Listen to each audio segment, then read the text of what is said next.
now it's up in the air, but I'm busy writing my first book. Very excited. Trust me, you want to read it. It's not, yeah, it's really good. Yeah, that's how energy feels and works. It's a brave thing to do. If you start doing that, and you just focus on the good paying clients, the positive clients, the guys that you actually work for and they pay you on time, you deliver obviously on time, then you start attracting those specific kind of clients. So, but you can't get that if you only focus, if you're still in a mix of toxic clients and positive clients, in the same with your personal life. I mean, you can't get influential friends when you're still stuck with toxic friends.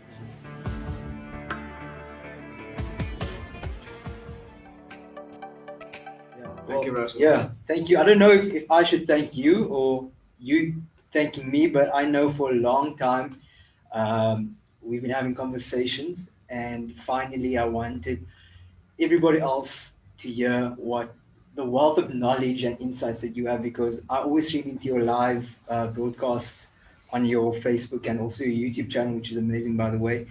And you're always giving other entrepreneurs and inspiring people a platform to express their insights and their knowledge.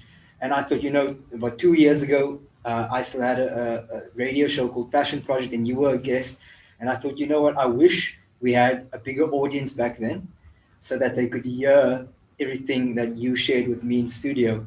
And I thought, well, why don't I take you up on this offer and just give you an opportunity to share.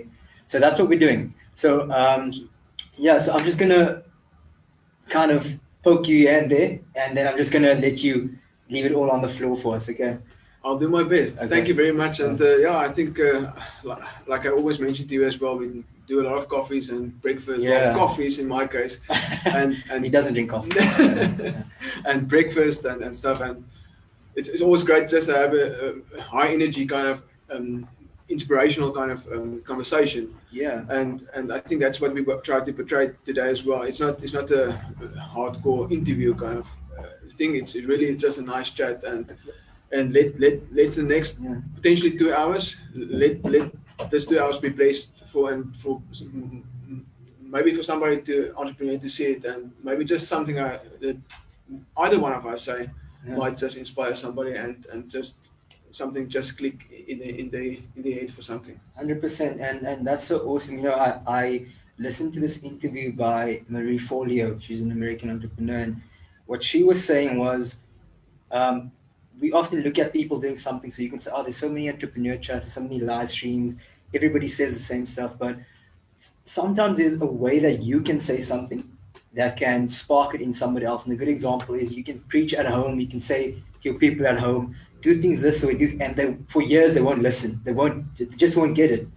Then one day they'll come home and they'll say, you'll never guess what I heard this person said, and it's exactly what you've been telling them for years, and I'm sure some of our viewers can relate to that as well. And it's just that sometimes it's just the way that you can say it will make it click for somebody else. And that's why I think it's really worthwhile for us to have this conversation today, because I'm expectant for hearing some insights from you that I can apply to my business. And I'm sure some of the viewers, if they are open to it, they'll also get a lot of insights and knowledge from you. So before we kick off into like the meat of it, is there any other like opening remarks you want to make? And No, I think I'm grateful to also just have a chat from my side as well. It's quite different to being on this on this side, always doing the interviews and just my pieces of information and stuff that I share. So it's interesting and to be on this side as well. And I've been doing a lot of writing, and I've been I don't share it a lot with a lot of people currently, but now it's up in the air. But I'm busy writing my first book. Very excited. Trust me, you want to read it. It's not. It's really good. I shared it with you this morning as well. So I think what's in there as well, and I think from my side, my whole journey started probably about 10 years now ago in sense of growing. I've been in entrepreneurship, and I've been having my practice for almost serving small business owners for almost 2 decades now. And I'm very grateful for that. But during that time, learned a lot from them, being able to obviously give back to them, but also made a lot of mistakes and still do. I mean, I think that's the lesson for all of us. Nobody out there that do stuff like this. We are all just human after all. Like Paretons would say, we're all just human after all. So we all make mistakes. I think it's the perspective of how you want to use your failure or your, I don't like the word failure, but your lesson. Let's call it but how you see your failure as a lesson and an opportunity to grow, or and as an opportunity during this time as well. I think COVID-19 is a good conversation as well, because I think a lot of us needed COVID-19.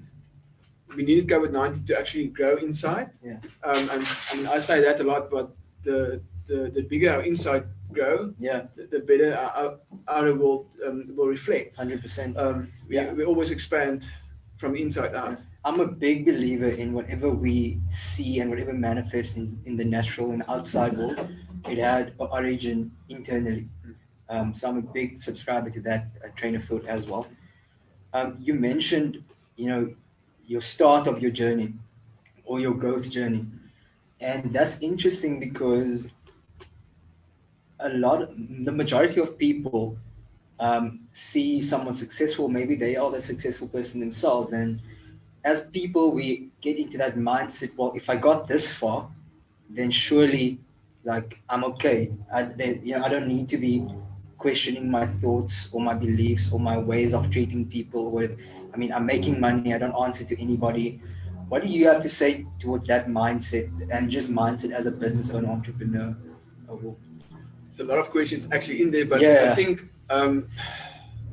the biggest thing for any entrepreneur, and so especially South African, I can say it because I'm one of those as well. I came from those guys. Hey, from South African. I come from the big ego and arrogance side of it.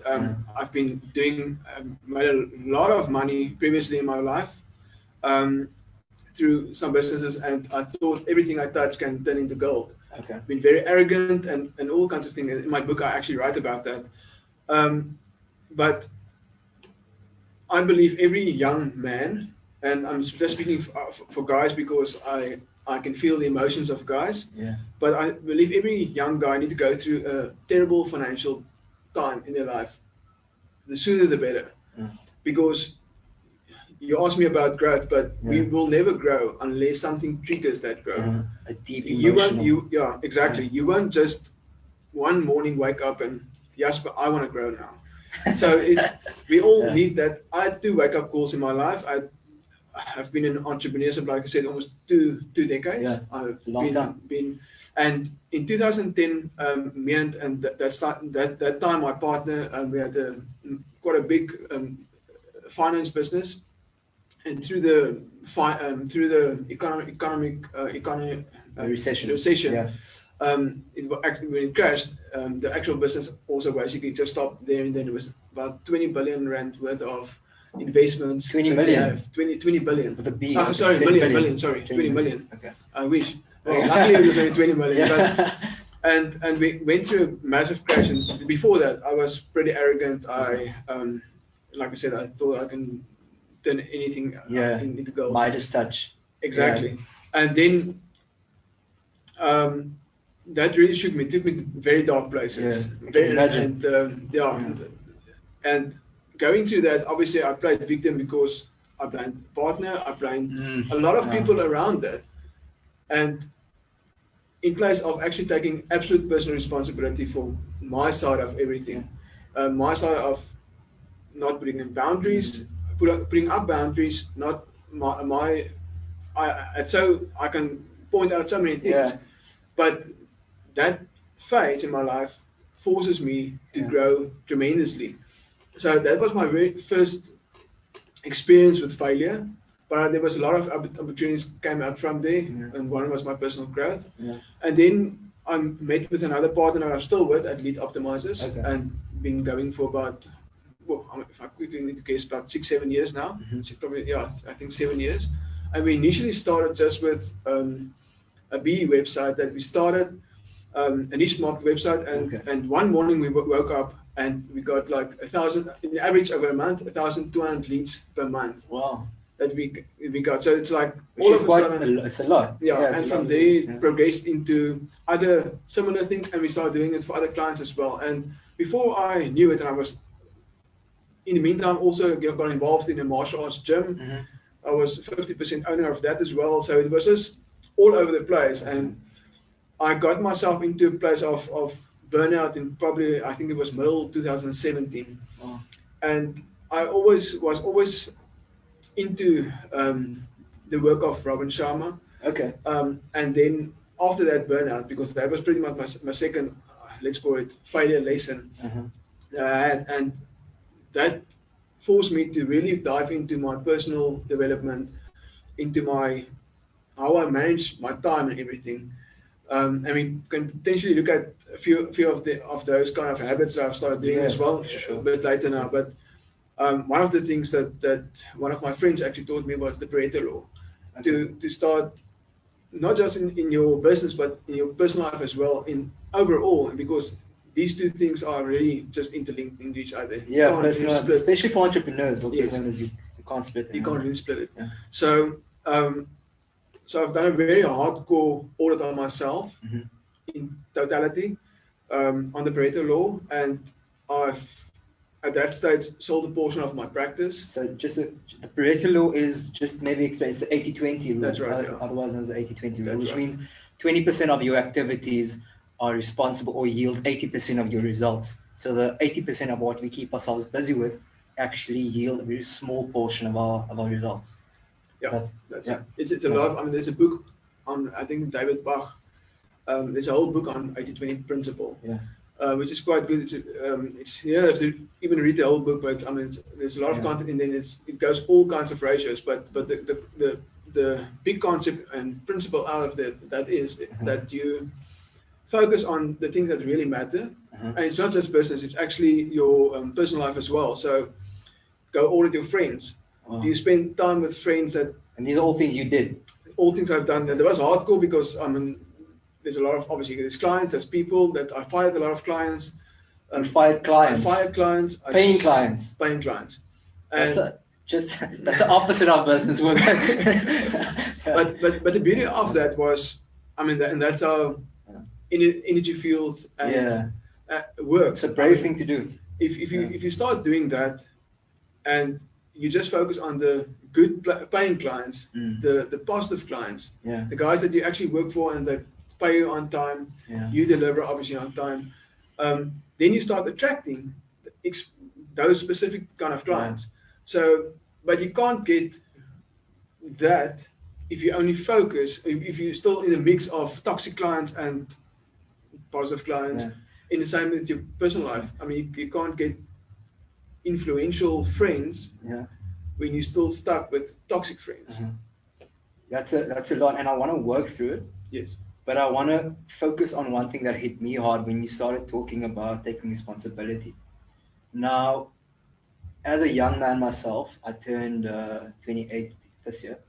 So 2 decades ago when you started out, I was pretty much grade 2 in primary school, you know. I think I've come a long way in my growth journey as well. But candidly speaking, I do catch my ego sometimes controlling the narrative for me. And you mentioned taking responsibility for the state of your business or your failure and that kind of thing. So some practical ways or tools that somebody like myself who still has a long journey ahead of me, I mean, as far as I've come, there's still a lot for me to accomplish or that I want to accomplish. And just like, you know, even if it's a 60-year-old, whatever, somebody who's starting out on this journey, in a growth journey, some practical tools that we can actually take responsibility without punishing ourselves. Because to me, it feels like either it's not my fault or it is my fault and I'm stupid, you know? So what's the constructive middle ground there that you can maybe share with us?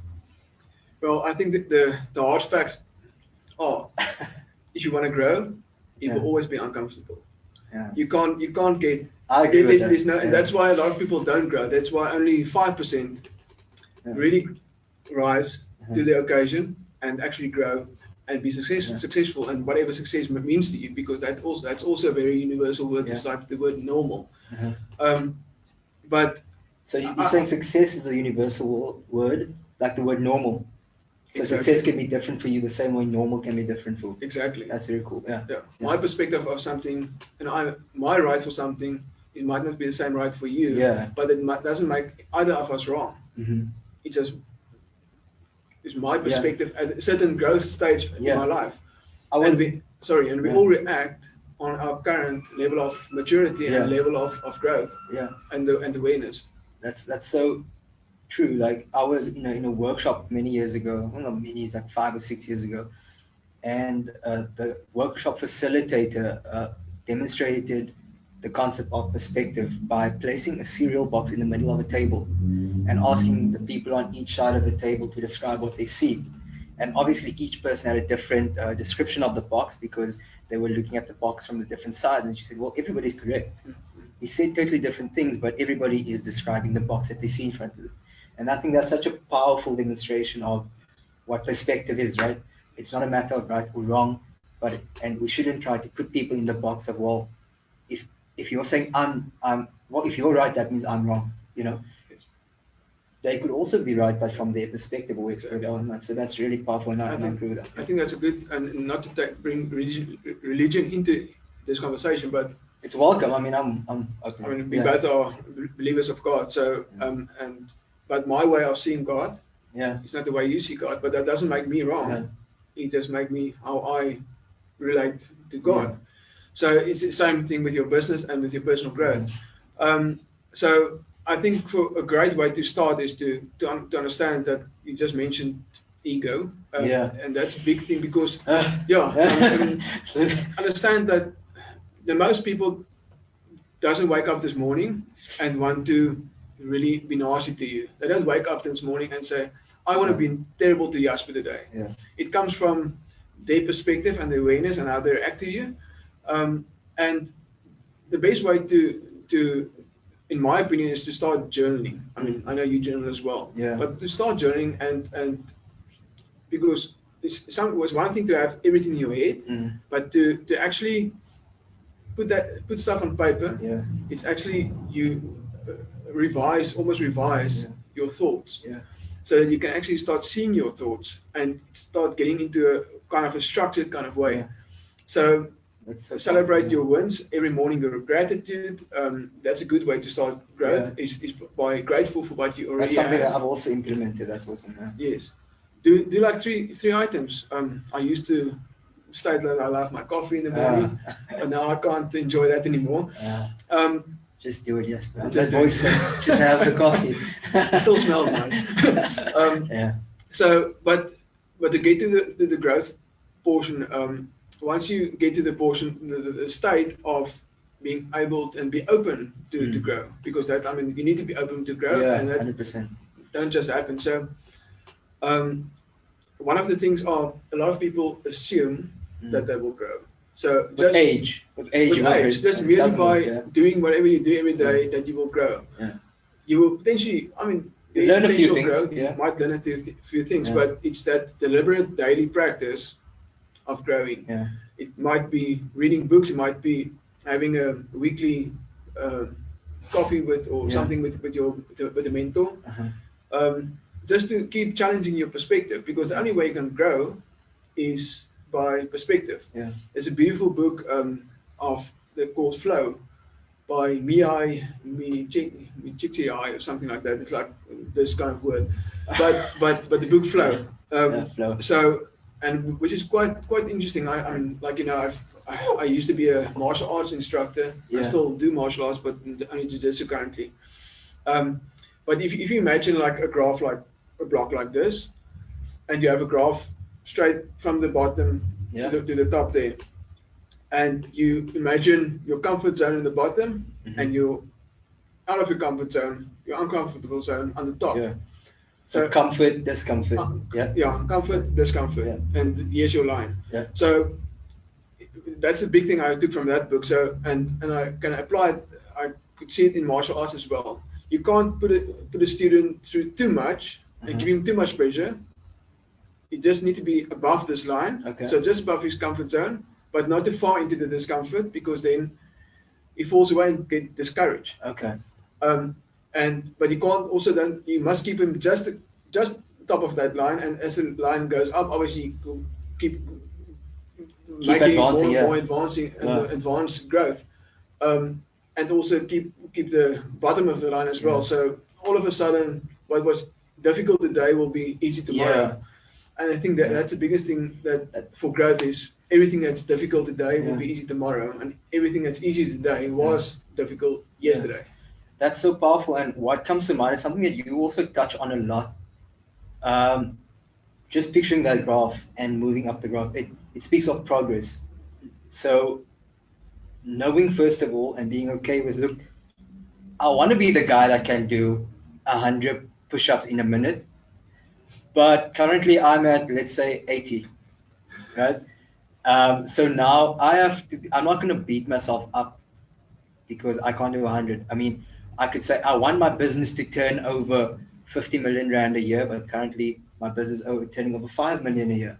Now, I'm not going to beat myself up. I'm going to set a realistic goal that pushes me hard enough, but that is within reach to every year, every financial year, push that up, right? So until I reach that overall goal, right? Listen to that. It's a big thought actually. Big thought, okay. Use last year as your base year. Okay. And use every year from this point as your base year. So it means if I've done 10 rand of turnover today, of this year, let your goal be that it need to be 15 rand next year. Okay. So you always have your portion of growth in there, and the only way you can do that obviously is to raise to create impact. Yeah. And value to your customers and whatever else they might be. But always use a base year as your foundation, because then you can't go back there. Yeah. You need always need to increase on your base year. Yeah. And then obviously have a mentor, because you can't do it on your own. You can never do it. Yeah, that's also another big bomb that you dropped there, the mentorship and not being able to do it on your own. So I want to get to not being able to do it on your own a bit later, because I want to hear, I know you speak quite a bit on building a dream team and surrounding yourself with people who are excited about what they do. But just on the mentorship thing, maybe you can share, maybe a good place there to share is some of your mentors, just to, first of all, give them some appreciation. Those who you know and don't know, because I know you also subscribe to that form of mentorship. Yes. But then also touch on maybe the importance of mentorship. And I'll tell you why. For someone like me, and I think a lot of A-type, or a lot of people, we struggle to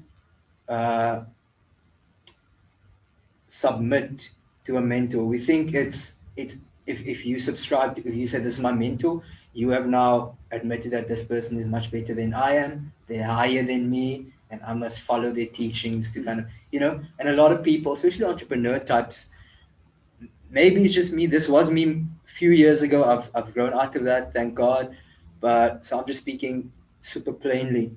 A lot of us subscribe to that thought and we're like, who is this guy? Why should I, not in a mean way, but just, again, that's, I guess, the ego coming through. Did you ever experience that? And how did you overcome that kind of thought pattern or mentality? Again, I think it came through two of my crises or failures. But Jim Rohn always said, well, don't be a follower, be a student. So if you have a mentor, doesn't mean you need to be the same as your mentor. You're still your authentic, beautiful self. And I think that's very important to understand. God don't create extras, and you're authentic as you are. Yeah. And I love that. And if you just be a student of your mentor, be there for him to be a soundboard and to help you grow and to push you to grow. But the mentor is not there to magically, I mean, there's no silver bullet or silver lining or whatever you want to call it for growth. Silver bullet, that's right. for growth. I mean, the hard work is for you to do. Yeah. the mentor can only guide you. There's I'm going to try to remember the story, but it's about the caterpillar and the butterfly. Okay. I'm not sure if you ever heard it, but and that's a beautiful story on mentorship. So the one a mentor can never give you. It can give you in knowledge and in push you towards a certain place and guide you, but it can never do it for you. So, I mean, there was once that caterpillar that was obviously in the cocoon. Yeah. And every single day there was a little boy that come to this little cocoon and watch it grow and watch it grow, but he got impatient, and sooner or later he meant well by doing that, but he went home, got a scissor, and the little butterfly tried to get out, and he actually cut open the cocoon to help the butterfly come out. And then obviously the butterfly was never the beautiful butterfly that it's supposed to be, and couldn't be its authentic self. That's my words, but I mean authentic self, because he actually prevent the growth of the caterpillar to the butterfly.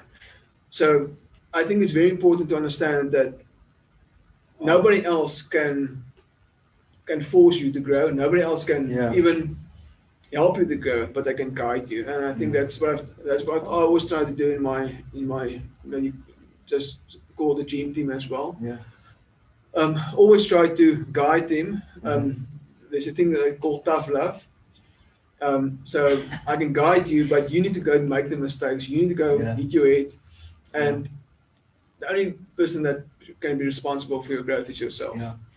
You know what I don't like about that caterpillar and butterfly story is, and I feel like this is everybody, right? We want someone to come in, like there's a running joke in a lot of families say, oh, like don't we have a rich uncle somewhere who's dying, so we can get the inheritance. And I think what that actually says is, like, can't someone come and save me from where I am, right? Can't someone come and pull me out of this cocoon? I have to struggle every day, but at the end of the day, the butterfly didn't flourish and it didn't become the full, beautiful butterfly that it could be or should have been, because it didn't go through its full journey of growth and struggling. And that I wasn't planning on it, but it sparked something else you say always about how adversity breeds like leadership, or what's the thing you say? You always adversity breeds something. Well, I've got a saying that generosity breeds abundance, but I don't think that's what we were looking for. No. But any failure, any adversity always breeds opportunity and growth. So I'm not sure what you're looking for, but I mean, I think it was in essence, that's it. I mean, I think it was more leadership. I think any great leader that we can think of that's made the history books, whether their politics was good or bad, whether they had pure or evil intentions, there was a crisis and they took big action. They moved forward in whichever direction they chose to. And I think, for a lot of people, there's always some form of crisis happening, some form of thing that's weighing you down, if you will allow it to. But by listening to people like yourself and reading books, I also read some Robin Sharma books and so on. By the way, thank you for gifting me. Jasper actually gifted me what's a leader without a title, and I loved it. I finished it and I re-gifted it to my fiance, which she's gonna start with it soon if she hasn't started already. So I'm really excited about that. All the ideas shared in that book. But now I lost my train of thought. But I mean, let's talk about leader without a title. Because I think that's something that's one of the books that actually really changed. After my initial failure, that's something that really changed my way of thinking and my way of leadership. Because I mean, the receptionist at your office, people are very easy to discard them or dismiss them as being only the receptionist. But that is the first person that anybody see that comes into your office or when they pick up a phone. And those people are the people that see each client in their natural state be on the cell phone quickly in the reception area, how they react. They can see they see so much more traits of those people. They can give you so much more feedback, and they can live and express their beautiful self and how they work through that. So they don't need a title. You can be you can be a waiter in a restaurant, and you can be a leader without a title, but you can amaze those people with and just bless them with amazing service while you're there, and make sure that they enjoy every portion of and every second of that evening out. I mean, how many times do you get to a restaurant and the waiter's not even really in the mood to help you, or it's just basic of mediocre kind of service of I just give you your food, and then you get this place in, I can't remember the name now, but it's our favorite place in Kalk Bay. And before lockdown, it was like always there was like actually lines to get into the restaurant. The Brass Bell? No, across Brass Bell. It's a little small pizza place. Can't remember it now. But all the other places are quiet. There's almost no people, and then they would overflow of people. That's cool. And then just as we came out of lockdown now, we generally go every Friday. We go to Kai, and then we now and again still visit that restaurant in Kalk, just because it's so amazing and you feel so welcome there. So you get the host is actually almost getting in from the car because they recognize you and they want to feel. They want you to feel welcome there. When you get there, it's like the service is like on the ball. The owners there is always friendly. You always speak to them. It's like the total warm feeling. And then during this time, they fully booked, and the restaurants all over are almost closing. So I think that's a big lesson. I see it all over with various kind of businesses. And there's no place after lockdown. And sorry, that's totally off the topic, but there's no place after lockdown for mediocre service. There's only two people that can come from this: the people that grew and the people that refused to. And if you refuse to grow during this time, you're going to suffer in the next year or two and in the future. Wow, that's powerful. That's a big statement, and I think I agree. And I think what comes out of it, if you look at other restaurants and versus that restaurant and service in general, I didn't have the words for this many years ago, but when I started my radio show, it was called Passion Project. It's no longer active. Might pick it up again in the future as like a channel of some sorts. But why I started Passion Project was I looked at all the things that I was involved in before that, and I figured what really energized me when I was doing this, and it was actually seeing my teammates or my team, which is my partners and associates, growing and becoming more alive and believing in their power and actually following through on that. So Passion Project was something to bring that out in people. So I would then later on I learned this word which you are a huge advocate for as well, Ikigai. And maybe you can tell us a little bit more about that, because what I see in leadership without the title, when you lead without the title, when you run a pizzeria, did you realize a lot of people like pizza so I can make money? Or do you really like hosting people and feeding people? And do you know what I mean? So Ikigai and how that fits into business going forward. Is it still going to be an optional thing if you want your business to flourish, or do you believe it's going to be a must-have for success? Yeah, it's a loaded one. I can just give you my views on it. I mean, it's not saying I'm right. But I believe we all need to make sure we know what's our passion and what's our purpose. And then the Ikigai that you mentioned, that's probably one of my favorite words. Japanese word. Japanese word for waking up early in the morning for something bigger than yourself. There's a lot of various meanings, but that's my meaning for that. And I think all of us, doesn't matter if you are an entrepreneur or you're working for somebody else, you need to realize what is your passion, because you will never expand and do a great job wherever you are if you're not passionate about it. I'm very passionate about a few things. I can always also just talk about a few things. And when I'm at the bar, I'm totally quiet because I'm the introvert there, and I don't really have a lot of lot other to husbands say. like you, and I'm joking. Yeah. So, you got this from a point. Sorry, man. So I think the first thing is to realize what is your passion. I can, like I said, I'm good at a few things, but I really suck at a lot of things. So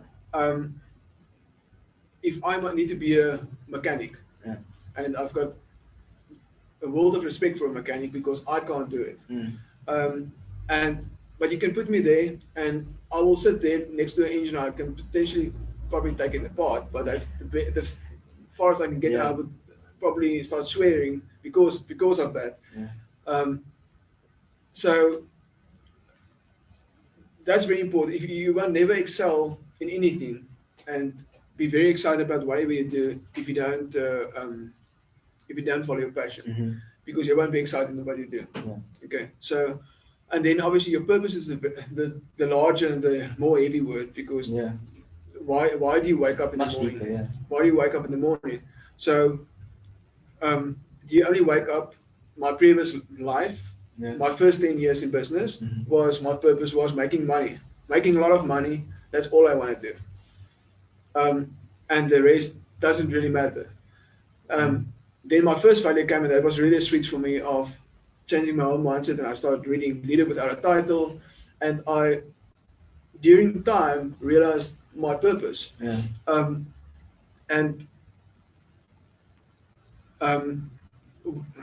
For me, I wake up every morning at 4, and it's a joy for me to wake up at 4 because I'm excited to follow my purpose.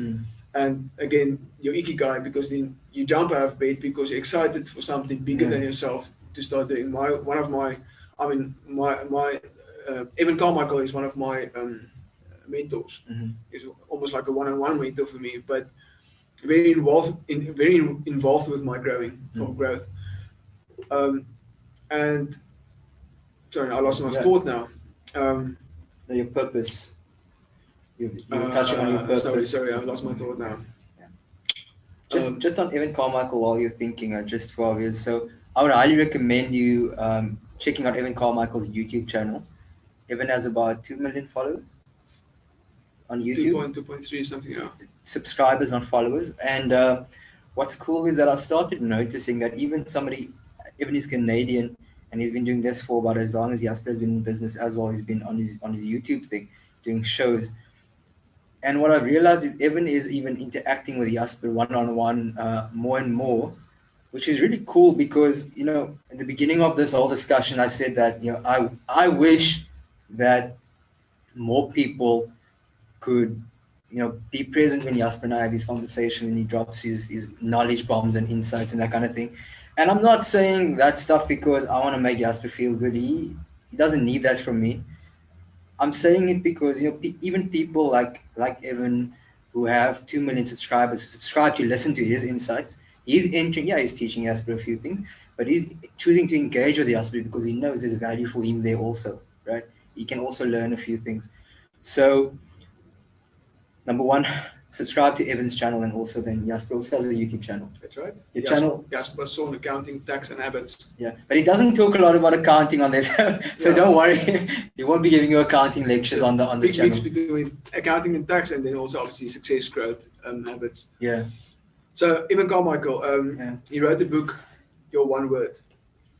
So I think when you want to explore your purpose, you need to find your one word. The one word, your one word, the one word that actually ticks you. So during a big process, it wasn't just Evan Carmichael. There was a lot of people involved in my growth. I mean, Robin Sharma, my wife. We can talk about that as well a bit later. Spiritual Gangster, the guy that really inspired me. Marianne Williamson is somebody I really follow and learn from. But I realized that my one word is generosity. And it's generosity in kindness, generosity in adding value to my clients, and generosity in sorry, what's going on today? No, it's Lost my okay. words Like, again. But generosity, yeah. yeah, just generosity overall Yeah. but mainly kindness and then obviously inspiration of hope, being Yeah. inspiration of hope, but specifically to entrepreneurs. Yeah. Because I think, in my opinion, if we can start inspiring entrepreneurs, well, South Africa, that's where I am. Yeah. But if you start and growing entrepreneurs, I mean, we are the livelihood Yeah. of the country Yeah. because we employ other employees and we employ and Yeah. we stimulate the economy. So if we can get the entrepreneurs inspired, if we can get them to realize that the more they grow, the more their business will expand. Mm-hmm. It's magic. Yeah. And start worry about politics and Yeah. propaganda and really just focus on Yeah. you, and you can make a change in South Africa. Yeah, I like that. And you recently also published something on Facebook and LinkedIn where you mentioned, you touched on like the political commentary that's going on all over social media. You almost want to avoid it because understandably people are a little bit pessimistic and a lot of criticism going around. And the idea that you shared was focusing on your own will, your own economy, isn't a selfish thing to do. It's actually the only thing you can do that's going to help. When we focus on our own economy, our own business growth, which starts with personal growth, then we can actually make a positive difference to our teams, our employees. We have a more positive energy towards our families. And if each one of us takes up that responsibility to go, okay, cool, whichever politician, whoever made these mistakes or keep on making these mistakes, sure, we can spend a lot of time and energy criticizing them, and we would have like solid grounds to do that. But what is it actually going to gain? What is it going to do for us, right? And I love that idea, because a lot of the times I think people think, at least to a certain degree, I think also it's our responsibility to kind of keep uh, politicians and the government accountable, to hold them accountable, which is fair. But where does that end? Where does that stop? And then actually, that's out of my control. This is within my control, right?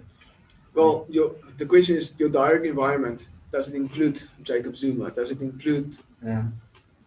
Ramaphosa? Does it include we want to Whatever. include Yeah. them? Yeah. Doesn't really matter who include. Yeah. I'm not in politics at all. I don't care about politics.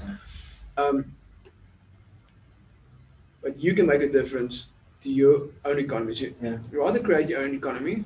Yeah. I mean, the world are open. The Yeah. world are universal. I mean, I can sit here today and I can be in business with a friend in Canada. Yeah. Are you? I've got friends in Okay. all. Yeah. Last year I've been through. Been to Robin Sharma's event, Personal Mastery Academy in Canada, and through that event and through a lot of people there, conversation there, we have a bi-weekly Zoom group that meet, and that's high energy, inspiring, obviously during these times as well. Yeah. And it's from all countries, all over. It's a global thing, and the great thing about that is I see the perspective of people all around. Yeah. Everybody's afraid of COVID-19. Yeah. The Americans are not happy with the way debt relief has been happening in the their States, country. Yeah. Oh. I believe, our debt relief funds were actually not bad. I do. He's got a lot of people going boo. I'm sure they do, but there's a lot of Yeah. clients on here that actually received. There's Weve. Most of our clients received, probably 95% of them all received their money. The other 5% there was issues. There was reasons why. Okay. Can people still apply for that, by the way? Closed. They can still apply. Okay. Through the bank, through the Sukuma Fund, and through the UIF is still partly open. You can still claim from April's. Okay, but they can use your team to do it as well. Our team has been assisting a lot of people, Yeah. clients and non-clients. People, we attracted a lot of clients during this time, giving them a lot of value. and we assist a lot of clients, people that not used to be clients, and now they actually start being clients as well. So I mean, again, Awesome. getting back to generosity, just adding value, giving value without expecting anything back. Yeah, you know, on that one, I just want to give context. I believe, and I think you'd agree with me on this. Context changes a lot, so I like to give context. And just for like whoever's tuned in, I met Jasper. It was 2017. 2018. 2018. Yeah. We met in 2018, and then kind of close to the end of 2019, I was considering buying a small business to add to our group, which was the owner wanted to sell because she wants to move overseas or something. And I was having a lot of like I wasn't at peace with the prospect, right? But the way the business owner sold it to me or presented it to me, it looked like it was a going concern, so you can hit the ground running, etc. And because of Jasper's posts and we kept in touch here and there on social media, I thought, okay, no, this is a seasoned business guy. He's been through some things. He's been around. Let me ask him. And I asked him, can we meet up? And immediately, with all of his business concerns, with his two sons and everything, he's like, okay, sure. So for me, that's a big sign of generosity already, because with me not having children, it's basically just business and whatever else I choose to do. I really barely have time for why I was so bad at making time for people I say I care about. And yeah, I come. We met one time 2 years ago, and I'm like, I'm faced with this thing. You have time? It's like, okay, sure, let's meet. Let's have a coffee. Not just that. Then a day later, after our coffee meetings, like, hey, what's your office address? And I give it to him, and a week after that, Take a Lot delivers a book, and it was this leadership title. So I say that because a lot of people talk and say stuff because of what they read, or they watch videos and they, oh, that's awesome, I like that, and then they, verbalize it themselves on the different social media platforms or in different conversations. But I want to say that because I think it's important. Integrity is very important to me, and I just wanted to demonstrate that what you're saying, all the stuff that you're sharing, isn't just like a bumper sticker. You actually live it, and that's really cool. And that's why I'm here today as well, because I know you said you speak about very few things. I know the things that you choose to speak about, you've put in the hard yards.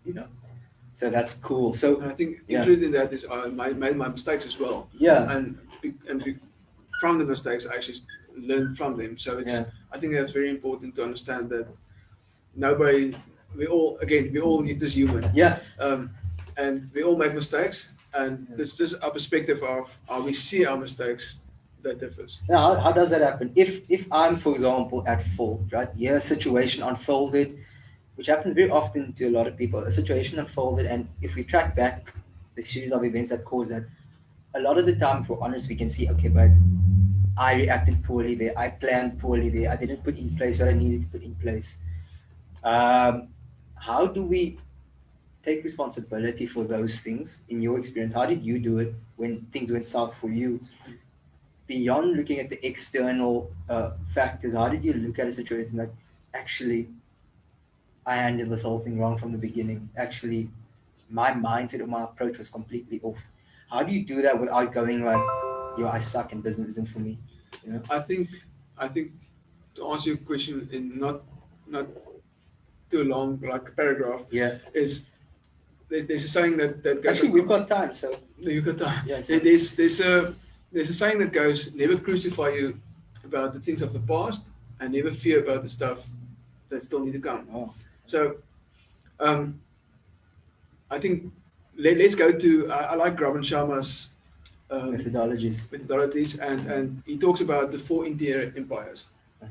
They talk about mindset that everybody knows, everybody do. So the mind power and all those kind of things. And I do believe in that, and I do practice that. I mean, we can talk about maybe in the second section of this, but I really work hard on my mind power.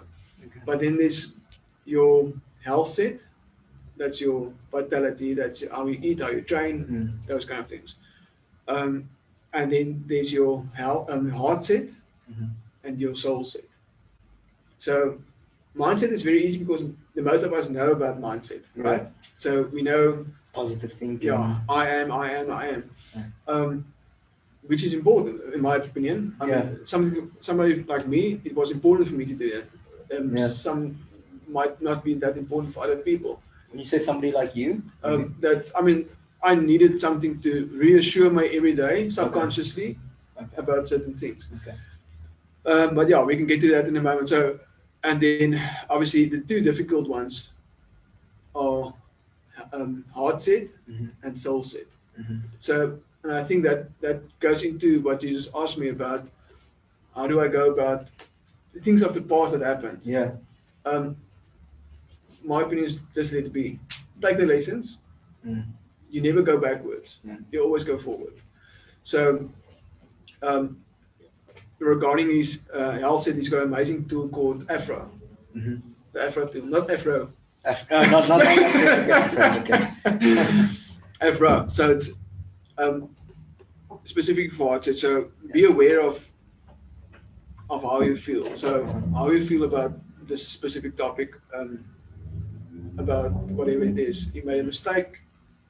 You've been in association with somebody, and I felt like something somehow.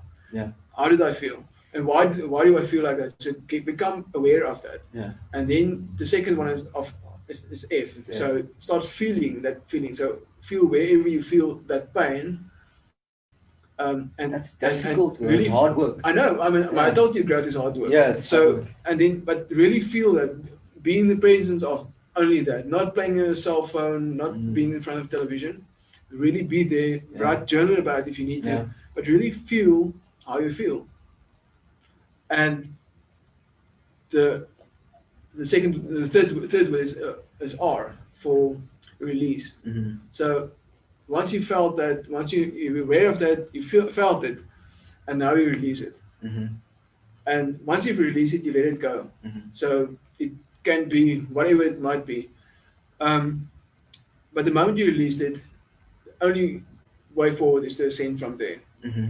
But if you keep attaching, and a lot of entrepreneurs out there, they're very good with their mindset, but their heart is full of hatred, jealousy, all kinds of things.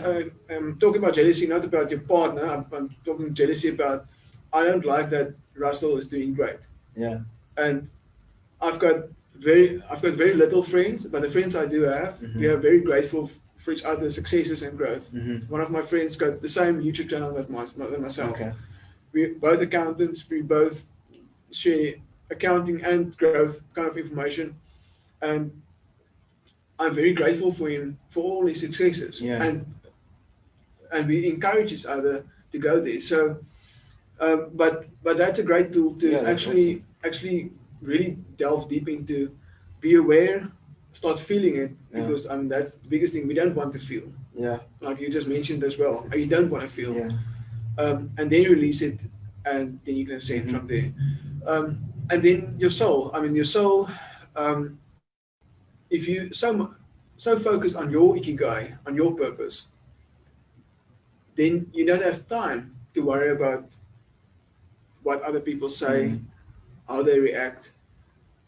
It's none of your business. Yeah. You don't even worry about my competition, because I think that's very important. So your soul can be a God, obviously. Your I don't like the word religion, but God, and how you live with Him, and with He lives within you. But soul can be, for if you're not a believer in God, it can also mean just a spiritual, for you to believe in a spiritual inner voice. My wife does a lot of energy healing stuff, so she works a lot with intuition. So I mean, and that's a lot of people it's like scared of that. Yeah, it's strange. But that's really, I mean, it comes from your soul, as far as I understand it, you guys, and your intuition, and you start living God's purpose for you.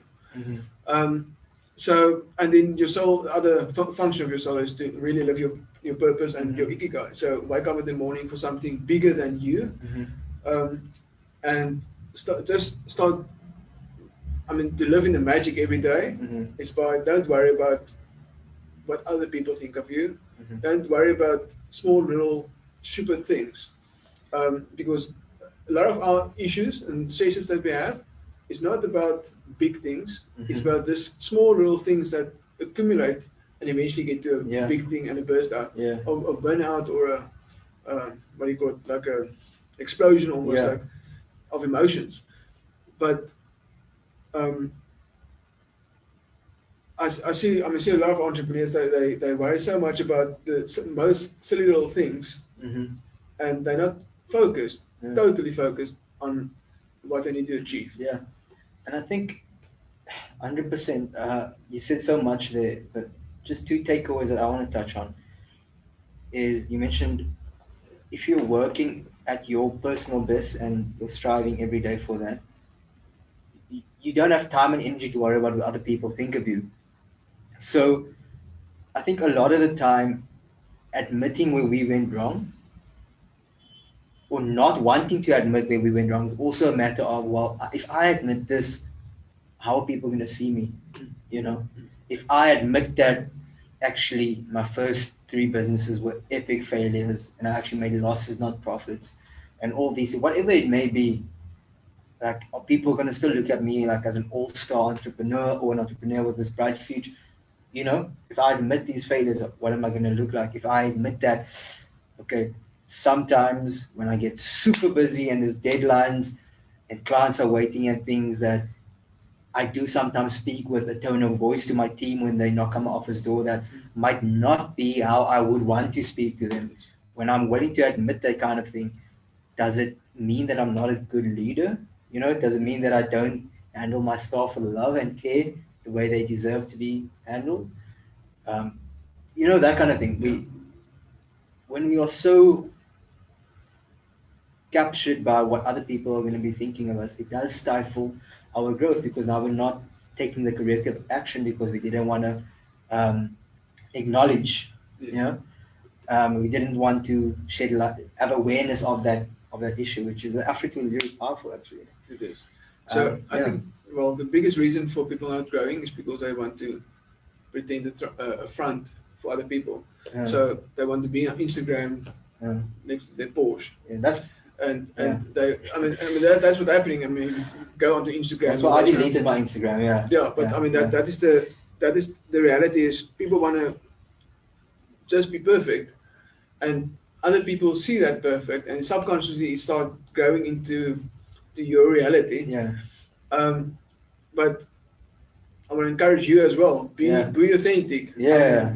And show the world what you can do, and show them the failures. It's a manly thing. It's so great, and to be vulnerable. Because we can only grow when we're vulnerable. And we show that. You will never grow when you think you know it all. You know, 100%.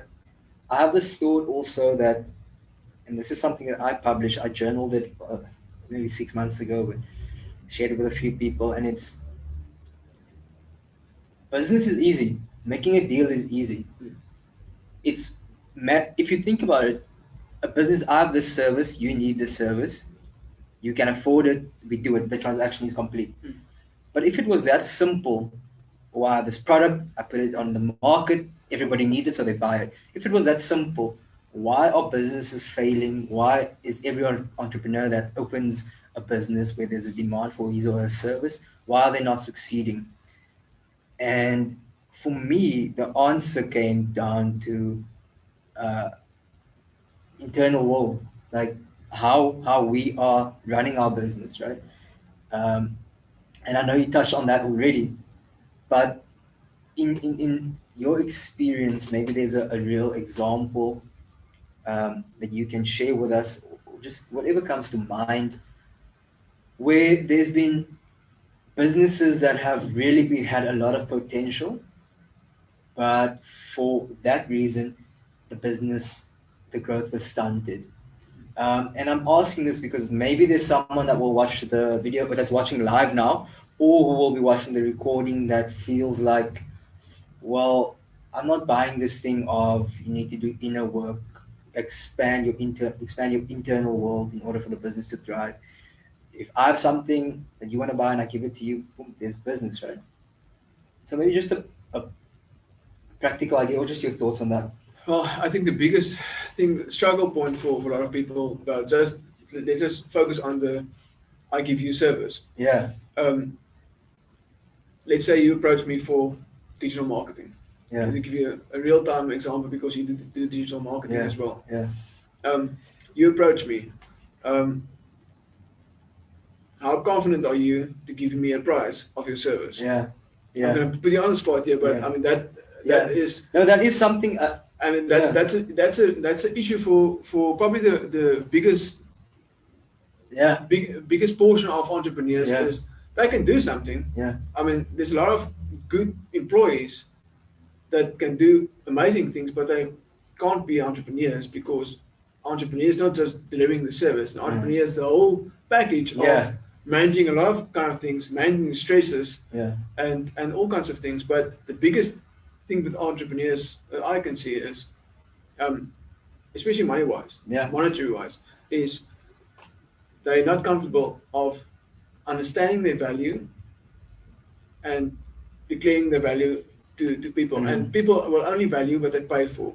So I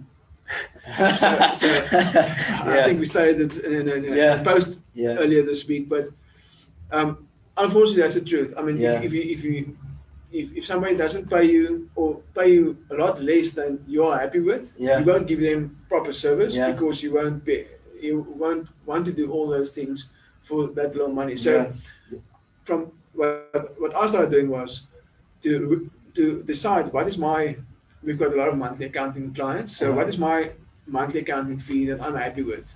I've got like 2 or 3 versions of monthly accounting fees, depends on the kind of client and the growth and the size of the business, etc.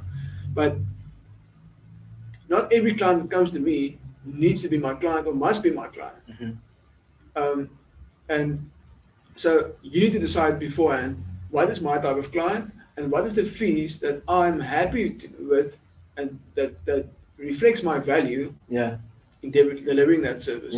So if you come to me with monthly accounting, I'm just giving monthly because that's an easy way to describe, but monthly accounting services. I know what my fees are, I know the value me and my whole team can give you, but it's not me. I'm talking about me as Dryk Holdings, but what Dryk Holdings can provide to you. If you don't see that and you don't value that money exchange for the service, I can't do anything about it, but I don't have to continue with the business relationship on that until you get to the point that you feel happy to do it. So it's big, and I must say, I'll readily admit, the thing of giving pricing. And for me, that stemmed from when I started out in my final year of university. I started my first business, and it came from a matter of necessity. Right? I was like playing rugby on the weekends, and I wasn't ready to give that up yet, so I couldn't get a standard casual job. So I started a business, right?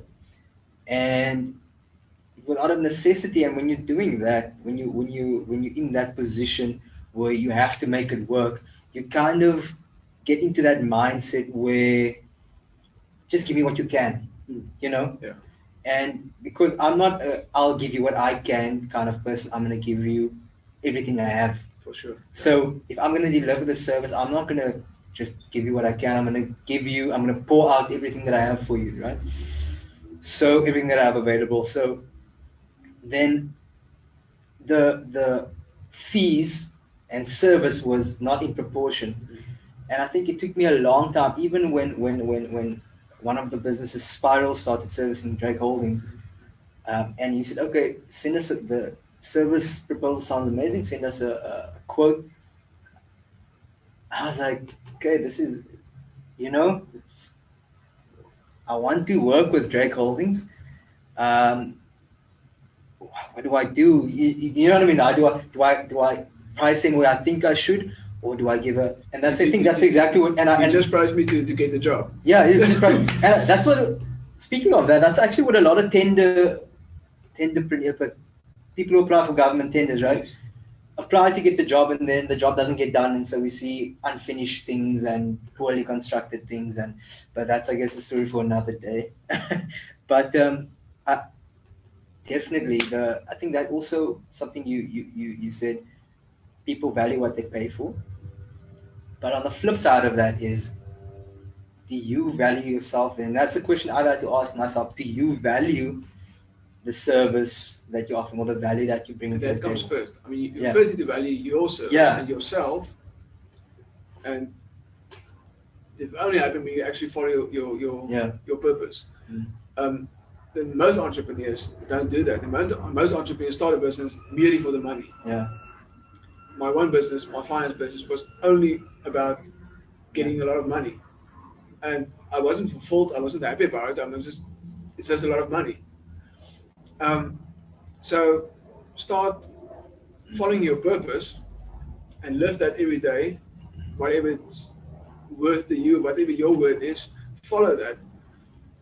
Start giving as much as you can in your boundary.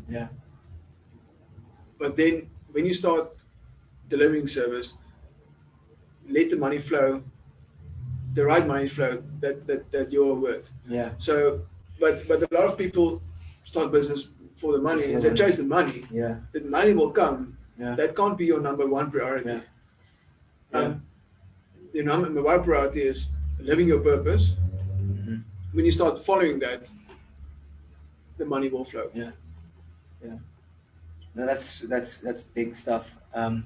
And you actually hit me right between the eyes now with that whole section. So I'm just trying regaining my balance. But yeah, that's a big thought. Like you know, I mean, I live my life by generosity, like I just mentioned, but my one word as well. And I've been doing that for probably for the last, well, at least year and a half, 2 years. And more so trying to actively do that and try to live in the magic. And we can only do that by focusing on things that really matters. And there's a lot of small things there's a lot of things that we think matters. Subscribers and likes and all those kind of stuff. That doesn't really matter. Office spaces, shiny office whatever spaces, it might be for you. But even sports cars and mansions. I mean, if it's for you, great. But I mean, it's not priority. It mustn't be the priority. I mean, a lot of business owners start a business and then they buy the best Merc on date, and they get the biggest office they can get. I think after COVID, a lot of people won't get offices again. But I mean, that was the norm, really. But the business are not established yet. So now they're busy growing a business, and they want to live a lifestyle of lavishness. And you can't do both, because in the first probably 3 years of a business, you need to plow back into your business, and you can't take all of a sudden you just started a business, you must take 60,000 to 80,000 rand a month in a salary, whatever it might be. So I suppose that comes back to ego as well, because the only reason that I can think of that I would want the shiniest office or the newest Merc, whatever, is because of the image that I want to project. It's because I want somebody to look at me and go like, yo, that guy's business must be doing so well, like, you know, successful, well done. Let's write an article about you, you know. And I think that a lot of young entrepreneurs as well, a lot of entrepreneurs starting out now, I see that a lot. Somebody like Business Insider or Cape Town, etc., or something would publish an article, post it on Facebook, get like 1,000 likes and things, and then we feel, okay, cool, I've made it. You know, but back at the ranch, like you said, your business isn't established yet. And we know, I mean, I've had seasons where you can lose half your client base like that in a business. And it's crazy. So yeah, it's really a matter of, I think, having somebody, an advisor or a mentor that can just speak on these things and just not tell you what to do, but it's, I don't know, give you guidance, you know, give you some insights, share some insights. You touch on comparison, well, it got caught me. Comparison caught me, but I think that's one of the things that for me as well. About a year ago, I realized there's a few people that I compare myself subconsciously with. I mean, it's not really, it wasn't intentional, but subconsciously. And we've been to a friend and we've done an energy healing session with her there, similar to what my wife does. Yeah. And out of that actually came exactly that. One of the big things with me was I'm comparing myself to other people. And obviously there and then we were in the bushes, in the mountains, there was no signal, but once I got to, it was amazing. But once we got to the airport and the first time I got the Wi-Fi, I went into my profiles and I've deleted all those kind of people that I in that moment thought about in that session. So I think comparison is the death of your authenticity. I believe that as well. So for a challenge for everybody that really want to grow and the business is climb off your social media accounts, get off the news, and start exploring your own authentic self. Last December, I've done a media fast for the whole month. It was actually amazing. So, and that's why we also got connected because I want to get less and less involved in social media, because social media can be an amazing tool, amazing servant, but it can be also your master. So we need to decide which one it is. The great entrepreneurs out there that really utilize that. Gary Vee is a good example. I mean, he used it as his servant, but it's not his master. I mean, he talks about day trading of attention all the time. Of be out there, and I think that's for Africans. I think it's something I start seeing in the market currently. Is so Africans start realizing that they need to create content and they need to give before they can get. And that's however you look at it. If you look at nature, when you throw a ball up in the air, it always comes back. Down, If you look at universal kind of terms, like attract like, good attract good. You know, the Bible, whatever you sow, you will reap. And start seeing money because money is just a means to an end. I mean, you can buy me a coffee, you can buy me something, but it's really just a means to an end. A lot of us are very attached to physical things. That's true. Money is one of them. That's true. But start seeing money as energy and not as paper or whatever you want to see it. See it as energy. Money is not. I mean, what's his name called? I'll get his name in a moment, but he talks about Deepak Chopra. He talks about, he's got a great book, seven spiritual laws of the universe of life or something. And one of them are generosity. And he talks about a currency. So like, I mean, money is a currency, and currency is also electricity. So, and electricity, you can't expect the flow of electricity and lights all over us, all around us, if the switch is off. It always needs to flow. And any energy form needs to flow. So money, any currency is exactly that. It needs to flow. You can't expect, and that's a lot of us expect a lot of money to come to us, but we're not willing to give. Give in the form of, it doesn't have to be, I mean, I know you do voluntary work at, I think, the hospital or something on weekends. I did it for a while, but that's over now. But find something. If you can't contribute in money, and money is just one form of it. I mean, it's much better to actually start giving in something else that's not monetary. Start giving from yourself to somebody. I have a few people that I do their monthly accounting absolutely free. Just because I want to, and that's my way of giving back. It might be MPOs, those kind of things. And so, and I chop and change it all every now and again to give to as much as I can.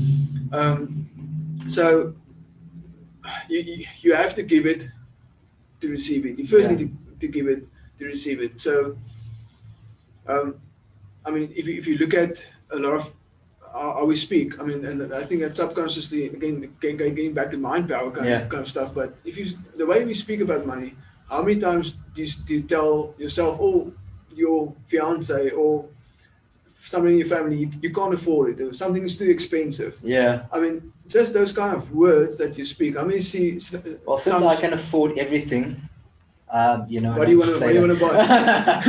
No, I'm joking. Yeah. So I mean, that's the kind of words we use. Yeah, that's true. We use stuff like, that's a sick photo. Yeah. Why is the photo sick? Start using proper language in what you speak about, because everything you speak and the most of the stuff it creates subconsciously what you think, and then you start attracting those kind of things. And that's why you spoke about the news and the propaganda and stuff. That's why it's so powerful, because it's very easy. Everybody is like this on their cell phone, and subconsciously it's like a spiral of negative thoughts going on. Yeah. Without you really meaning to think negatively. And it drains your energy. And drains your energy. Yeah, so, and before I even get to my day, I've been on Facebook and all kinds of social media, and all of this is propaganda. Yeah. And it's just influenced myself negatively. So and it's Tuesday morning and you say, I'm already done with this week. I'm ready for this week to be over, because you're depleted in your mental reserves. And that makes a lot of sense. So, but sorry, to get back to the generosity part. So, something that I do, I'm not sure if, I mean, I drink great wine and drink great whiskey, but I don't drink a lot, right? So what I do is, and it's just the explanation maybe of what I'm trying to get to. Think of yourself as rather do less things, but not less is more. Yeah. So rather than buy yourself 20 rand bottles of wine, buy yourself 150, 200 rand bottle of wine, and really one glass and really savor that. I get a lot of, one of my clients always give me like 18-year kind of single malt whiskies, really amazing whiskey. But that bottle of whiskey lasts me about 2 years. Yeah. Because I drink it like once in a month, and I really savor that one glass of whiskey that I drink. Other people, I know about people that drink a bottle of whiskey a day. Yeah. So it's but you know, I mean, the difference is that's every day I just do it because I do it, or I really upper class my standards. Yeah. And whatever I do, I really do to enjoy and experience prosperity, experience wealthy being. Yeah. That's beautiful, and like how I almost want to envelope that is fewer things with more mastery over more things with mediocrity. Yes. You know, because I mean, we all want to be masterful, live masterful lives. Yeah. But I've been aching to get to touch on this, because you've spoken about this a few times, and you also published something, and you said this is also a thought that's in your book that you're gonna be publishing soon, and that you're busy authoring now, and you mentioned now the negative thoughts, and that sparked it for me. And joy, right? Joy as a GPS, which I know you also created this specific tool to Robin Sharma, but the application of it is obviously your own. Yes. Right? So you mentioned earlier, and I know one of it's people, places, and pursuits. So you mentioned earlier about when you came from that retreat, that spiritual cleansing, or how do you put it? With your friend in the it was energy healing. Energy healing, sorry. So the energy healing, when you came and it was revealed to you that actually subconsciously you're comparing yourself to other business owners and entrepreneurs, you immediately went onto your social media platforms and you removed them, you deleted them. Now in this people, joy as a GPS, in the people part of it, you also talk about your top 5 people who you keep close, and then the other 5 people who you delete, so to speak, or as far as you can delete them. So maybe you can just dive into that joy as a GPS.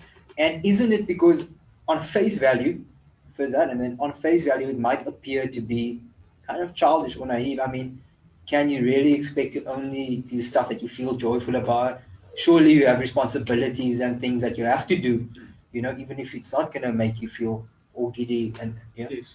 So I think it's back to the Pareto Law. I think that's back to the 80-20 rule. But yeah, Robin Sharma's got this tool called Joy as a GPS. So it's really just your joy need to guide you. Can be a compass, can be a GPS, but it guides you towards your joy in those three subjects: people, places, and pursuits. So obviously, you've got my own perspective on it, but people is, I think, very important. I mean, and because that people in your personal life influence your business life as well. Yeah. So, but I always before I get to what I suggest is, I like the 5 chimps theory.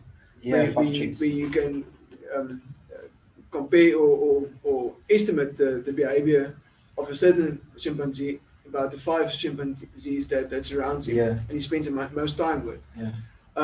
There's a thing they called emotional contagion. We actually mirror your behavior in me, and it's also your friends, the friends of your friends. So it's a deep layer of mirroring of everybody's emotional state of being and how they behave.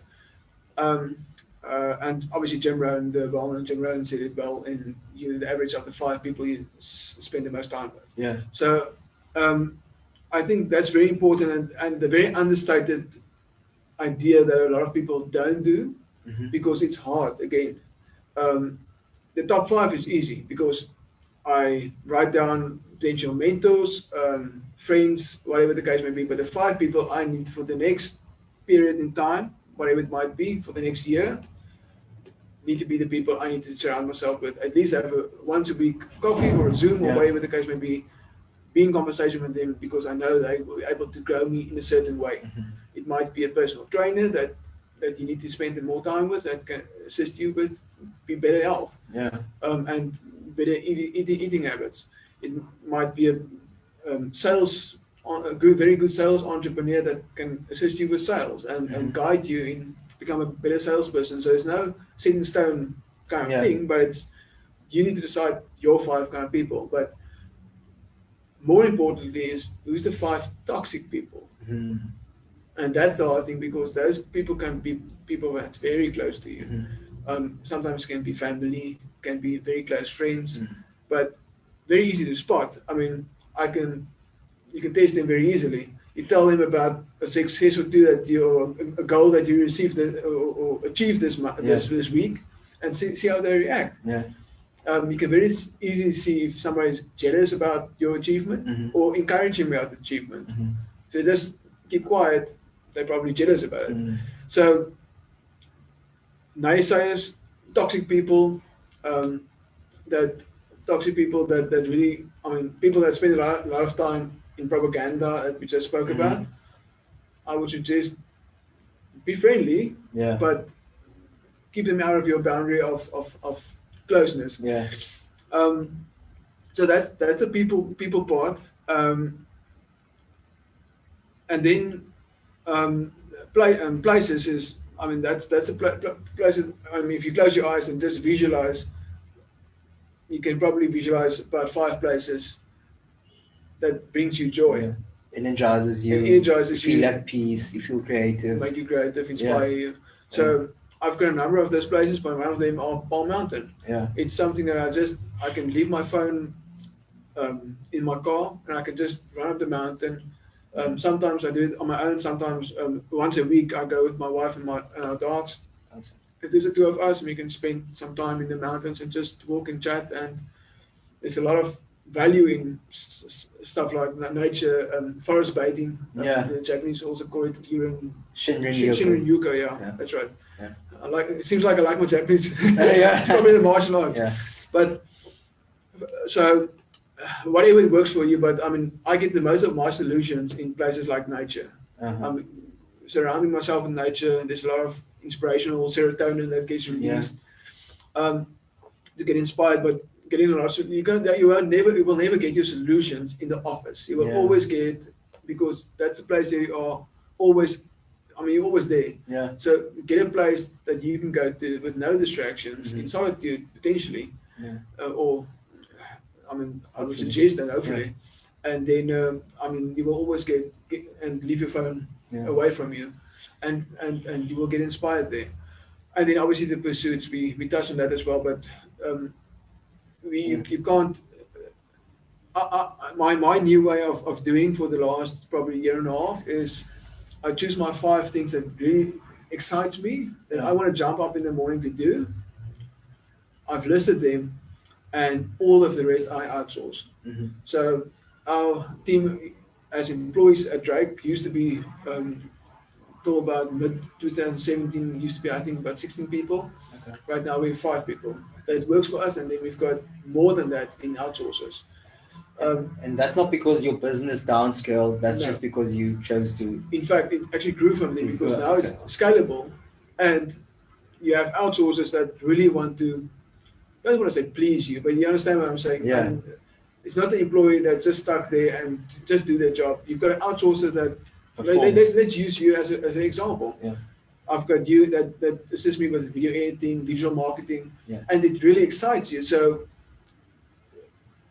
I'm happy to give it to you, and you're very happy to do that because it excites you. That's one of your pursuits and one of your joys. And if I can just on that, with Spiral, when I founded Spiral Marketing, which is one of the 4 businesses in African Reach Group, at different levels, but still very early in the journey, a lot of growth that needs to happen. But started Spiral Marketing with the purpose of helping people tell their story, not to advertise and say, buy one, get one free, but to help businesses like Dryk Holdings communicate their value to their market. And even though it's the same, you mentioned your friend earlier who's in the same industry, his market as an accountant might be totally different to your market. So it's exciting to me that we can help businesses do that, right? Tap into their market, and so that their business can grow, their customers get what they need, and everybody's happy. Everybody's flourishing. So that's what excites me about partnering with Spiral, partnering with Dryk Holdings, because we get to play that role, that translation from out of your heart into the ear in front of the face of your market. So that's really that. And you've been doing an amazing job with that as well. That's cool. Thank you. So I think regarding pursuits as well, I mean, it's important for you to really realize what you want to do and what you want to pursue, and try to outsource or whatever the case might be the rest. Something that really helped me in the process was getting myself a PA or EA. That really helped a lot of the overflow work and the biggest chunk of things that really consume me on every single second of the day for him to take over. So I think that's, I mean, you can't really focus and really build your business. And I really had a conversation a few weeks ago with a friend of mine and a business associate, Leon Verveer, that we spoke about working on your business, not in your business. So you can't grow your business when you're inside. So if you're the entrepreneur, if you're the one that need to grow your business, make sure that that you can work on your business and grow your business. Do the things that you need to do to grow your business, and get other people in place to assist you. Operations. To the operations.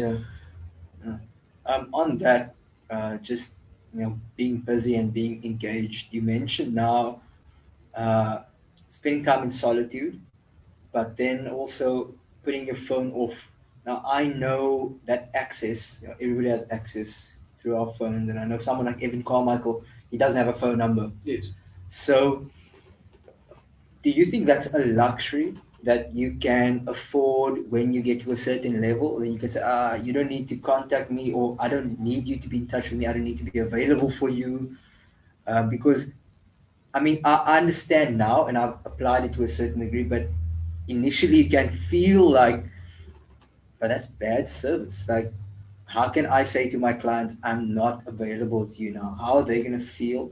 What does that say about my level of service? So maybe you can address that, and then the benefits of actually blocking off time for yourself, not in the sense of that you're going to the spa, but time for yourself to work on your performance, your excellence. So it's a what do you call it? The two-sided sword, or what do you call it? Yeah, double-edged sword. Yeah. So it's if I can't focus, I can't deliver for my clients and deliver value for my clients. So, and the only way to focus is not to be distracted every second with the beep of a cell phone. So what I've done is, and that's one of my structures that I've put in place. You can call it a habit, or you can call it just a structure. But I got my PA and started training him for the last year, and he's getting better and better and more assistance from me as we go along. Because obviously it's always a process, never an event. So it's always always ongoing for all of us. So he handles my phone, and if there's something urgent, I mean, we've got like use Trello, so he puts everything on a one Trello board for me with all the messages, and I can start cleaning it up. And what I normally do is I use chunks of time during the morning, a section in the morning and a section in the afternoon, and that's my time to focus on that. In the meantime, if there's something urgent, he can send that to another team leader in my office to assist the client. So there's, you can't just leave it there and I mean, the clients want attention. So try to, my way was doing is to have to have certain chunks in the day to do certain things. I do. What was the other question again? So I can't remember the other question, but it was the what I do in that time and how I focus on that time. So my focus time starts in the morning 4 to 6, and we can go to that in a moment. But 4 to 6, and then from 8 to 1 every day is my focus time when I need to make sure the business go forward. Business go forward. I would train staff. I would do certain deliverables that I need to do, but that's my focus time, which is chunked out in my diary as it need to happen. And then in the afternoon, sometimes from 12, I would take meetings, and then from a certain time in the afternoon, normally at 4 o'clock, that's my time of leaving the office and spend time with the family. So you can there's a lot of people call it various things. I just call it pre-planning of my week. So it's very easy and simple, but the things that we schedule is the thing that we get done. So if it's not in your diary, if it's not in your pre-planning of your week, it will not happen. I mean, how many times did you decide this week I'm going to start training? I'm going to run every single morning, and this is what I'm going to do. But you didn't schedule it, so it didn't happen because you got 50 excuses why you couldn't wake up and do that. And have to do this, and that came up, so I have to do that. So my week is really actually very simple. I do pre-planning of my week up front, and certain things are already scheduled beforehand. So 4 to 6 is my time of my time. So my boys also know. Sometimes I wake up a bit early, so also early birds like me. They would do something else. They keep themselves busy, but they won't come and bother me. So that's from 4 to 6, and then 6 o'clock. It used to be 4 o'clock, and I start training because it's great for all the kind of happy hormones that kick in, and all the kind of brain-derived neurotrophic and BDNF. That's the one. That's the main thing for training. BDNF, brain-derived neurotrophic factor. So it's obviously for you to repair and damage brain cells. And also it's huge. Amazing. So but these days I train at 6 o'clock because my youngest son is also, he wants to start being a ninja. So I'm start giving kickboxing classes again, but just for him. And we do first do a kind of Tabata kind of training. You do everything with me. Which is quite cool for me. And then so I had to structure my whole training regime or planning around him at this stage. So because obviously he's the 7, I don't want him to do weights and stuff. But I do a lot of body weight kind of stuff. But anyway, so that's 6 o'clock, and then I will, when we're done there, I will make myself and my wife breakfast and tea. Yeah. Spend some time with her, and then obviously when it's school time at 7 o'clock. So you make breakfast every morning, or does she also like? Well, it's breakfast, whatever it might be. Yogurt and blueberries is my new favorite, but it might be all kinds of stuff. Okay. And then take my kids to school, and then from 8 to 1 is my scheduled time. So that's generally, I have certain things I want to achieve, my big top 5 goals for the week, and that's scheduled in those times. Doesn't matter what it is. And then I have some meetings, and I try to spend half an hour each day to a new startup entrepreneur. Give them free value. My PA knows any meeting request that he's got certain chunks of the day, and he can fill that in for me. So I just arrive around there. But I'm trying to do one new startup entrepreneur every single day. Okay. And I believe you. So I know you also set up a WhatsApp line now, where those entrepreneurs could potentially reach you. Yeah, so is that active yet, or is it not? Yeah, we've got about 5 to 6 websites that's active accounting related, and then I've got my entrepreneur-sa.com website that's basically everything me. Okay. There's no real selling on there. It's only free content there. You've got the ebooks there. You've got the give back for entrepreneurs there to the value of 57,000 Rand. That's also free from a lot of different entrepreneurs. But on all our websites, the WhatsApp button is there. Okay. So you can from that website you can contact us directly. Okay. You get to that phone number that's with Leslie, my PA. So yeah, I think that's pretty structured, and it's we serve a lot of new startup entrepreneurs by utilizing that. Yeah. So, and further on, I go for I schedule a weekly massage with my wife currently. She do a weekly massage, and also try to fit in a monthly energy healing session with her as well. Okay. And that's potent. That's really it's scary but potent. Yeah. Because you need to work on some of your demons inside of you, and which sometimes you actually forgot about. So, and then we do, like I mentioned, we go every Tuesday. We go to the mountain, so everything is scheduled for work and for fun.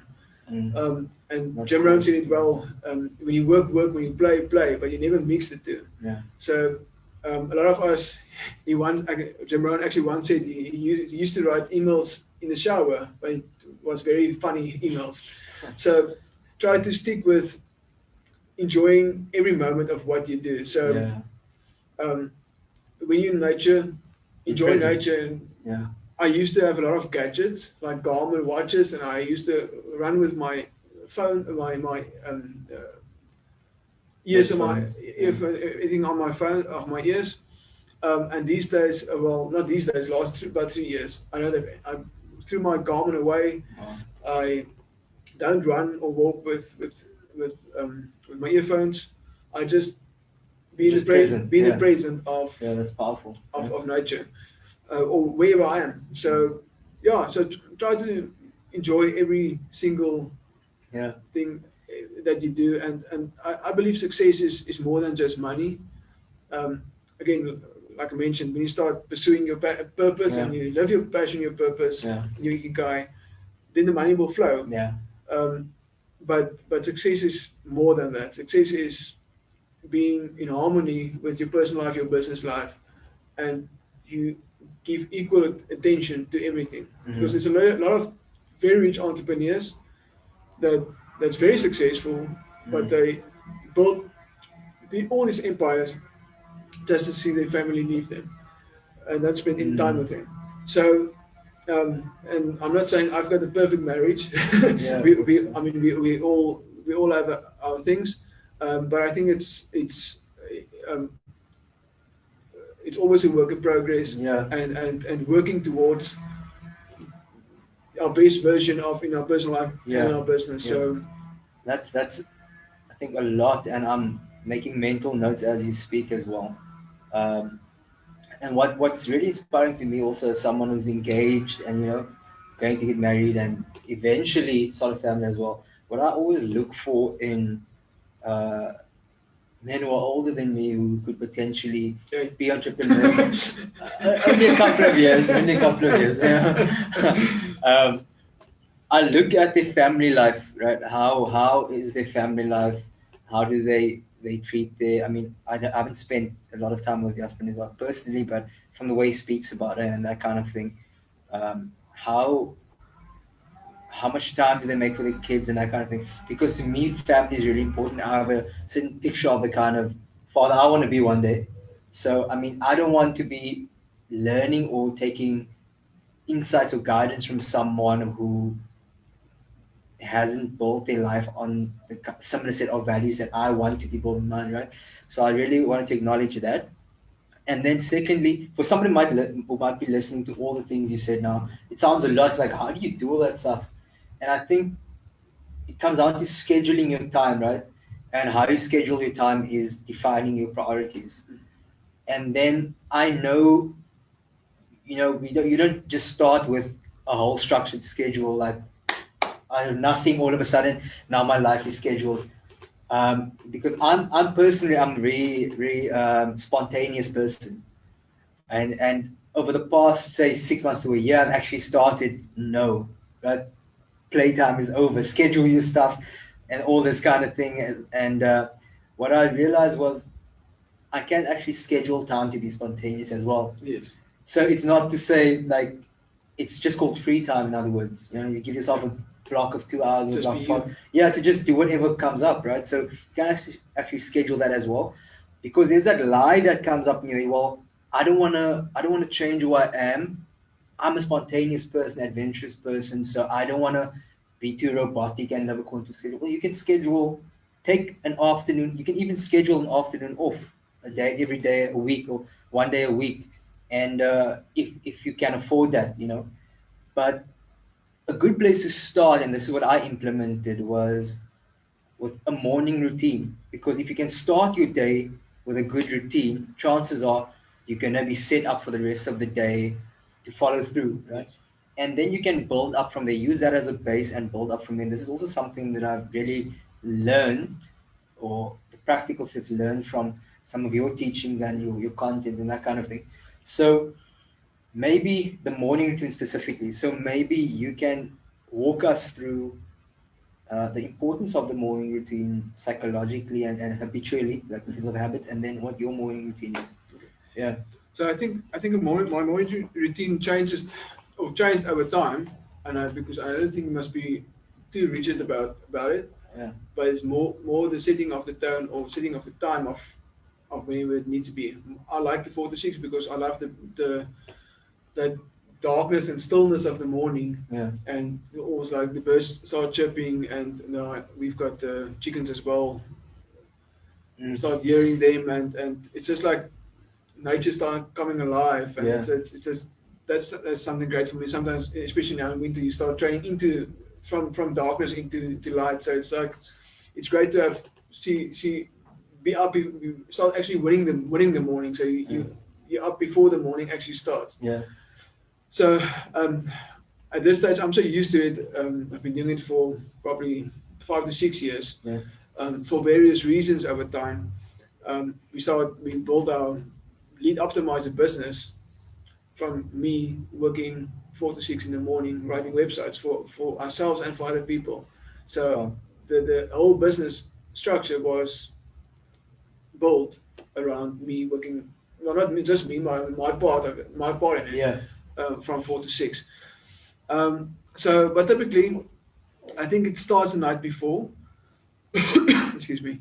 It starts the night before, so you can't play on your phone just before you go to sleep. I mean, there's certain neurologically kind of neuroscience regarding about that blue screen that's in your face. 90% of our audience just log off because they want to. We all play with our phones, or like on your phone doing something. So something. rather exchange that for a book. Okay. And I mean, I'm also at fault a lot of times, but to get a better quality of sleep and to be able to wake up tomorrow morning because you have a quality kind of sleep, you need to be able to set the tone for that. So I like the night before, I drink a variety of stuff, but I like lavender tea, valerian root tea, chamomile tea, those kind of things. Sometimes some GABA inside is that to really switch me off. But as I go to sleep, I think that's where it started. As I go to sleep, as I close my eyes, I start doing my affirmations just before I go to sleep. So I am, whatever the case, whatever my affirmations is or are. Then, as I wake up, I do exactly the same because that's the last thing my subconscious, get into my subconscious mind, and it's also the first thing that comes into my subconscious mind. So that's a powerful way for me to really boost my energy in my mind. Then I would do gratitude. I would write down in my journal some pieces of gratitude. And from there it differs. I sometimes do meditation. I sometimes do just planning, writing in my journal, just my feelings, or I would write my life goals and my current financial goals, those kind of things. It was actually magic how that actually unfolds and become reality when you start writing it down, because you become so aware of your financial affairs when you start every morning start writing it down. So that's something I generally do. Currently I'm obviously writing the book, so that's the rest of my 4 to 6 is my time of writing the book. A lot of other times I'm currently on online course of Edwin Carmichael, so I do his online course, the YouTube bootcamp course. So really educational kind of the rest of the day, educational up till 6 o'clock, and then when I'm done with training, when I'm done with breakfast or tea, then I will jump in the cold shower every single day. I actually this past, was it Saturday or Sunday after training, I actually went into ice cold bath as well, because I just realized, especially in COVID, we get to a place that we crave comfort, and I jump in the cold shower. There's a lot of health benefits I will tell you just in a moment, but the reason I jump in a cold shower and sometimes in a cold bath is to conquer my fear and remind myself that I need to step out of my comfort zone on a regular basis. So for me, every morning is a cold shower. So every day I run into my fear, and when you run into your fear will always run away. Your fear is really just one step away of going to your comfort zone. So I think that's huge, and that's the only way you're going to grow again. So obviously health benefits. You sleep better when you do it before you go to sleep. That men that tend to sometimes get heart attacks, that small little muscles around your veins actually strengthens with the cold water.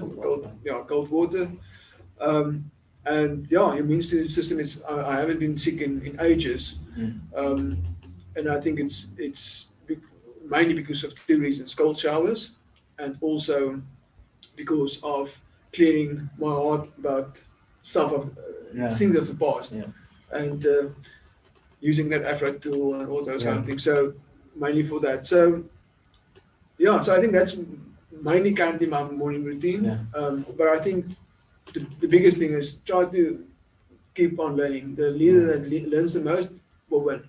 So and the leader that learns the most, except for winning, can actually empower other leaders as well. And you can never grow an organization with a dream team if you're not growing yourself. You need to set the example, and the more you expand, the more you can expand your business and your team around you. So just on that note, kind of swift to that. If you definitely. Why it's in my head right now. So building a dream team is, that's again, I'm not definitely not perfect on the subject, but one thing I've learned over time was you can do everything terrible, but I can spot one thing that you do good, and I start focusing on that one thing. The rest of the stuff start getting better because your confidence is getting better. So you might see somebody in your office or somebody one of your outsourcers that you associate with, you can maybe see them as a C kind of player, C type of kind of player, not very good. Or you can start seeing them as A player in that one little thing that they do great, and you start focusing on that. And once you encourage them on that specific subject or specific thing that they actually do great, the rest of the things start getting better as well. So, and I mentioned tough love as well. You can't be the leader that want to do everything. What's that? The book of Rich Dad Poor Dad, Sales Dogs, I think. We actually go do a test of all the different kind of dogs, and you relate yourself to dogs. So if you're a Labrador, it's very difficult to, a Labrador kind of person, it's very difficult to lead a team, because you want to please everybody. You come to me and you ask for something, I can go do it for you. Like we just discussed about the butterfly. So you need to have tough love. I train all my people by giving them tough love. So I will guide them in a certain direction and let them do their mistakes, let them struggle, let them get frustrated. And once we get there and they made their mistakes, then we can rectify. And because now you've went through the process, you know what's difficult, you know what you've done wrong, and the mistakes you've made, and then we can rectify it, and you can learn from that. But you will never learn if I start doing it for you. But I also think it takes some fortitude, it takes some strength on your side to be like, I'm gonna let you make the mistake, it's okay. And I've also done that in my business, for example, with our recruitment company. So moving away from Spiral now with the recruitment company, got recruiters on board and some admin people, and a lot of mistakes were made and continue to this. There's some new ones, as long as it's not the same mistake. But it also took a lot out of me, because I'm the kind of person who I'll do what needs to be done, right? So it took a lot from me to kind of take a step back and say, that's part of your role, and you're only going to grow there if I go hands off and allow you to make the mistakes and come in and direct or help when it's needed. But it's an ongoing process for me. I'm not 100% there yet. Sometimes I don't even delegate. I just do it. And then I go to bed at 2 o'clock, 3 o'clock in the morning, because I just didn't take time to delegate, or I thought there won't be enough time for this not to be done properly. So I'm just going to do it instead of giving it to the people who now want to be growing and who are there in the company to be doing it. So, but it's difficult. I mean, we must remember we always strive to be our best version. We're never our best version. I've learned from martial arts that you always need to have that white belt mentality of always want to grow. But once you get to a black belt, because I'm a white belt in jiu-jitsu and I'm a black belt in karate and I'm a black belt in kickboxing. So you've learned a lot of lessons in martial arts. I've got both. So, but white belt is, you learn so much more because you are anxious to learn. You're excited to get to a potential black belt. But once you get to a black belt, your responsibility changes in the sense of now you're a leader that need to give back and also show example. And you can't stop growing, because if you stop growing, you can't give back, and you can't grow other white belts to potentially do a black belt. But it's a difficult section, and it's also very noticeable. Once I started writing my book, I started including the blue belt tendencies, which is quite interesting. But what's that? A lot of white belts start. They're very excited because it's a new journey and they learn a lot, and then they get to blue belt that's almost in the middle, sometimes purple belt. That's almost towards the end. You can almost touch it, but now life starts getting difficult because grading is more intense. They test you more.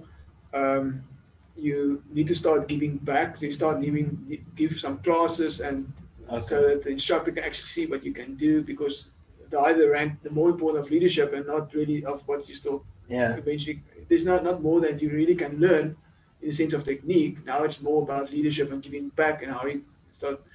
And so now it's start getting out of your comfort zone, because all was fun up to here, because it was really just what was doing. Now it's serious, and now you need to get out of your comfort zone and start performing. And you can relate that exactly to entrepreneurs as well. And I mean other people as well, but my focus is entrepreneurs. So because a lot of people start something and then they give up. They start something new, they give up. Because I always get that blue belt mentality of the moment it's very exciting up to the point where it's difficult, and then I stop. So we get stuck in self-employment versus graduating to building a team, building a company. Exactly. We get stuck in self-employment where you could have built a significant company, but that step up from doing the thing yourself to leadership and allowing space for others to grow around and in your business, it's daunting. And I mean, if you go back to the black belt theory, but if you're a black belt, you can't teach everybody in your class, especially if it's quite a big gym. So once you're a black belt, you're the leader, you can start empowering other students to eventually become a black belt as well. Now, all of a sudden, they can start giving the classes and relieve you from that duty, and you can start taking time to focus on them. Because if you focus on them and empower them and get them closer and closer to their best version, they can empower the white belts again. Filters through. It filters through. So, so if you want to scale a business, and I'm no expert in scaling the business, but from my theory and from my experience, what I've done is you can only scale a business. Doesn't matter what it is. A lot of people say you can't scale an accounting practice. I've built a big accounting practice. I narrowed it back to the smaller version, and then I've restructured the whole thing, and now I'm scaling the accounting practice. And it's all about getting the right people to senior people that's in your office that can assist you, and yet you need to mentor and train to think like you, which is difficult. But who can empower other people again and start serving other people as well. But you can never build an empire on your own. You can never really have real success on your own. You need a team. In the words of Robert Kiyosaki, I mean, I don't know if you know his cash flow quadrant. I don't. So the cash flow quadrant is like, well, it's a quadrant like this, and then it's self-employed. Self-employed. I know this. Self-employed, and then you've got your business owner investment. So you want to be on that side. On the business and investment side, because then you can have free time with your family. You can, I mean, you can build a business, but you're there as a guide and pushing the business towards your purpose and where you want to go. But you're not the person that need to pick up the phone or fax through quotations, fax through email, whatever the case may be. At that point, it becomes about serving your team. And you just serve. You as a leader need to serve and attend to the bigger kind of issues around everything. Okay, I think our time's up, Jasper. It's right. It's a minute, less than 2 hours, but I think we could still probably go on if we wanted to, but let's cap it there because we did ask for 2 hours, So thank you so much for your inputs again. Awesome, thank you very much. I look forward to keep working with you and keep doing this great work that you've done with on all our social marketing or social media platforms and our YouTube videos. So we will just grow and get better and better and bigger from here. Of course. In the sense of the value we provide, not bigger in ourselves, bigger of the value that we provide. So I'm very excited about the journey with you. Same here. I mean, you mentioned earlier about having the clients that you're getting excited to serve them, and Dryk Holdings and yourself, we've definitely been one of those clients for Spiral. And we super excited to scale up, and the more we do, the more opportunities come out, and we can expand more and do things together. So it's really cool. Any final thoughts I mean, I haven't even looked at the screen for a while, so into this conversation with you. Yeah, so I think if there's any thoughts or any comments, you don't have to agree with me. I mean, that's just my way of being and living currently. Yeah. And I believe that serves me well currently. But if you have any comments and ideas, and if you have any questions, I mean, we can always do this again. It was great fun. Yeah. We can attend to some questions again in the future. So generally we do kind of a Q&A during the time, but I think I was so involved, and it was 2 hours. It was actually quite quickly. Yeah, it was. They call it flow. So when you have a lot of fun and times goes like this, they call it flow.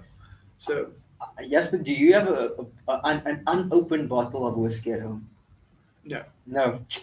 Damn it. Unfortunately, not. Okay. Why would you want to do? No, I wanted to say that whoever wants that 18-year-old bottle of whiskey, can't get can't get it. But go and subscribe to Jasper's YouTube channel anyway, and then take a screenshot and come and drop it in the comments. But unfortunately, he's already gone halfway since last night. So, I think everybody that wants free value, on a serious note, go to that entrepreneursa.com website, and I've created a daily motivational tips and for entrepreneurs. Yeah.